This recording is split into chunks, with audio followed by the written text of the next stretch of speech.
I walked into my parents' garage on a Friday morning and found my sister standing next to 3 black trash bags. She smiled at me. "I finally threw out all your useless art stuff. You're welcome. 12 years of work. Gone, original pieces, documentation photos, installation mock-ups. The entire portfolio I'd built since art school. All of it in a dumpster that had already been emptied 2 days earlier. Here's the part she didn't know. A museum director was flying in from Chicago in 48 hours. He was coming to our house to make an offer on that portfolio. The preliminary estimate, $198,000. How do you tell someone they just destroyed a 6-figure deal? How do you tell them you have proof they knew exactly what they were doing? Drop your time zone in the comments. You'll want to see how this played out. And if you haven't already, hit that subscribe button. You'll see why.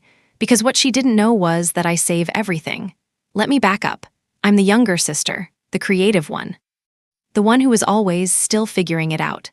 My sister Claire, MBA from a top 10 school, corporate strategy, fast track to partner. At every family dinner, we heard about her promotions, her clients, her bonuses. When I had a gallery showing, my parents asked if it paid. It didn't, not at first. I studied under a regional curator for 6 years. His name was Dr. Arnaud. He taught me that art isn't about trends. It's about building a body of work that says something true. I worked in mixed media installation, layered narratives, objects and text and memory. It was painstaking, quiet, easy to dismiss. Claire always introduced me the same way. "This is my sister. She's an artist, still figuring out the career part." I smiled, I kept working, and I kept every email, every critique, every letter, every receipt. Artists live and die by provenance. Documentation is everything. Dr. Arnaud told me once in a letter I still have, "Your work will outlast trends. Keep building." So I did. I stored my portfolio in my parents' garage. It was climate-controlled, safe, out of the way. Claire lived in a downtown condo. No space for storage. She used their basement for her old files. I used the garage. We had an understanding, or so I thought.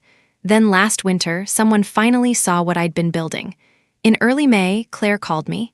"Hey, Mom and Dad are finally downsizing. You need to get your stuff out of the garage." I said I'd come by that weekend. Good, because honestly, it's been long enough. It's taking up a lot of space. Her tone wasn't warm. It was the voice she used with underperforming vendors. "I know it's important to you," she said, "but it's kind of embarrassing when their friends visit. It just looks like clutter." I took a breath. "I'll handle it this weekend. I'm actually expecting someone to look at the work soon." She laughed. "Wait, someone's actually coming to see it?" "Yes, a museum director." "Oh, wow, okay. Well, good for you." There was a pause. "Look, I'll help you out," she said. "I'm going over there Thursday to grab some files. I'll start organizing things so it's not so overwhelming when you get there." I told her that wasn't necessary. "No, really, I'll make it easier. I know how you get with this stuff." I should have said no, I didn't. Thursday night, she texted me. "Cleaned out the garage? You're welcome." Smiling face with smiling eyes, I stared at my phone. I called her. No answer. I got in my car and drove to my parents' house. I got there at 9 p.m. The garage door was open. It was empty. 12 portfolios, years of documentation, installation photography. Original mixed media pieces, mock-ups, sketches, gone. My hands started shaking. Claire's car was in the driveway. I went inside. She was in the kitchen with my mom, drinking wine. "Where is it?" She looked up calm. "Where's what?" "My work, my portfolio, everything that was in the garage." Oh, I assumed it was all old student work. I donated some of the frames to Goodwill. The rest I threw out. The dumpster got picked up Wednesday. I couldn't speak. My mom frowned. "Honey, you should have labeled it if it was important." I looked at Claire. "You knew. I told you someone was coming to see it." She shrugged. "You say a lot of things. I didn't know you were serious." The dumpster was gone. The landfill was 2 counties over. The museum director was arriving in less than 48 hours. I called his assistant from my car, asked if we could postpone. She was kind but firm. "He's flying in specifically for this visit. He leaves for London Sunday night. I'm so sorry." I sat in the driveway. I thought I'd lost everything. Then I opened my email. I scrolled back 4 months. January 18th. There it was, an email from Dr. Marcus Delacroix, Director of Acquisitions at the Museum of Contemporary Midwestern Art. Subject line, Acquisition Interest, Institutional Collection. He'd seen my work at a regional juried show in Milwaukee. He wanted to view the full portfolio in person. He wrote, "Your layered narrative work aligns precisely with our 2025 acquisition focus. Based on the 3 pieces I've seen, I'd like to discuss a potential purchase." The estimated provisional range was $140,000 to $280,000, depending on the final selection. I'd forwarded that email to our family group chat the day I got it. I scrolled to the thread. There it was, January 19th, 10:14 a.m. My message, "Huge news, museum director wants to acquire some of my work. He's coming this summer." Party popper, 4 reactions. Mom, heart emoji. Dad, thumbs up. Claire, thumbs up. She'd seen it. She knew. 4 months ago, she knew a museum was interested in buying my work for 6 figures. So why did she throw it away? I forwarded the receipt to Claire. Just the screenshot. No message. She replied in under a minute. "I forgot. You send a lot of random stuff. I can't be expected to remember everything." 10 minutes later, my mom called. "Your sister is very upset. She was trying to help you and now you're attacking her." "Mom, she threw away a 6-figure deal. You don't know that. You're always so dramatic about your art. She made a mistake. Let it go." I hung up. Claire texted again. "If you make a big deal out of this in front of some museum guy, you're just going to embarrass yourself. Let it go. I'll help you explain that the work isn't available anymore." Then she called my dad. He texted me an hour later.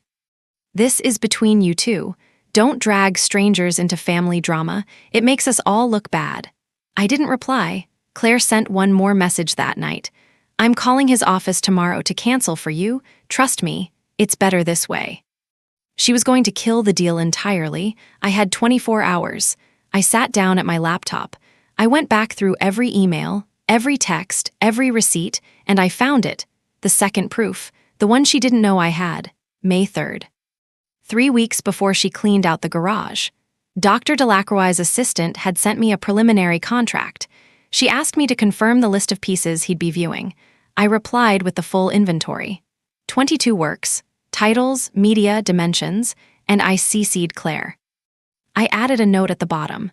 "Claire, can you make sure the garage stays locked until June? These are the pieces he's coming to see. Thanks."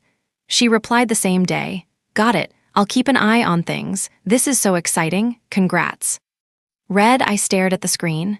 May 3rd, 3 weeks before she cleaned out the garage. She didn't forget. She didn't misunderstand. She replied to an email that explicitly told her a museum director was coming to see specific pieces stored in that garage. She promised to protect them. And then she destroyed them. This wasn't an accident, it was sabotage. Now I needed to know why. I called a mutual friend, Sarah. She worked at Claire's firm. "Off the record," I said. "Has something happened with Claire at work?" There was a long pause. "She got passed over for partner last month." My stomach dropped. "She's been telling everyone she's fine," Sarah said. "But she's not. She's been with the firm for 8 years. This was supposed to be her year." "Did she say anything about me?" Another pause. "She's mentioned you, a lot. She told people you've been living off your parents for years, that you don't have a real job." Sarah sent me a screenshot, a Slack thread from Claire's team channel. Someone had asked her how her week was. Claire replied, "Better now. At least I won't have to hear about my sister's big break anymore." Face with tears of joy, the timestamp was May 25th, the day after she threw everything away. I asked Sarah one more question. "How much does she make?" "Base is $140, but she's carrying debt, a lot of it." Lifestyle stuff. I've heard her talk about it. It clicked. Claire's whole identity was being the successful one, the one who made it, the one who had her life together, and I was the flake, the dreamer, the one who'd never make it, until I did. She couldn't let that happen. I emailed Dr. Delacroix directly, no assistant, just him. Subject, tomorrow's visit update. I explained the situation. I didn't editorialize. I kept it factual. My work was destroyed by a family member. I no longer have physical access to most of the portfolio. I do have comprehensive digital documentation, installation photos, sketches, and 3 finished pieces in secure storage. If you're still willing to visit, I'd be grateful. If not, I understand. I hit send at 11 p.m. He replied at 6:45 the next morning. I'm so sorry to hear this. Yes, I'm still coming. Provenance and concept matter more than physical access to every piece. I'd like to meet you. And if your family will be present, I'd like to meet them as well. I read that line twice. If your family will be present. He understood. I called my parents. Dr. Delacroix is still coming. Tomorrow at noon, I'd like you both to be there. It's important. My mom hesitated. Should Claire come? Yes, I said. She should definitely be there. I didn't tell them why. I spent the rest of the morning printing every email, every receipt, every proof. I put it all in a leather folder. On the cover, I wrote, Portfolio Provenance and Correspondence. She thought she'd buried my career. She had no idea what she was about to walk into. Dr. Delacroix arrived at noon exactly. He was tall, mid-50s, kind eyes, handshake firm but warm. My parents were in the living room. Claire sat on the couch next to my mom. She looked confused. I invited Dr. Delacroix to sit. Thank you all for having me, he said. I've been looking forward to this. He turned to me. May I see the work? I nodded. I'd like to explain something first. I opened the folder. I walked him through it. Slowly, calmly, receipt 1.